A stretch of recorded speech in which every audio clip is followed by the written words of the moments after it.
prendre un exemple sur les dernières années, mais peut-être que ça ne rend pas forcément compte, mais il y a plusieurs entreprises françaises. Je pense l'affaire Alstom est probablement la plus connue, mais BNP a subi aussi une amende par exemple de 9 milliards de dollars de la part des États-Unis. La raison pour laquelle ils subissent ce genre d'amende, c'est parce qu'ils utilisent le dollar américain dans le commerce international. Et donc ça permet aux États-Unis d'avoir une justification pour imposer leurs droits partout sur la planète. Et donc évidemment après ils font une application sélective de leurs droits, c'est bizarre, c'est très souvent sur des entreprises étrangères et très souvent quand c'est des concurrents de leur entreprise, pour justement soit se les approprier, c'est justement ce qui a fait scandale dans l'affaire Alstom, soit pour simplement les mettre en défaut.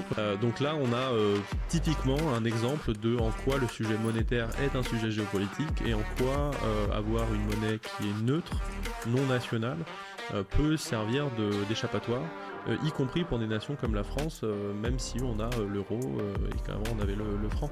Donc voilà, on voulait apporter ça dans le débat public parce que, à mon sens, malheureusement, le milieu universitaire français et le débat public français passe au-dessus de Bitcoin en se disant encore un actif de geek dans le meilleur des cas.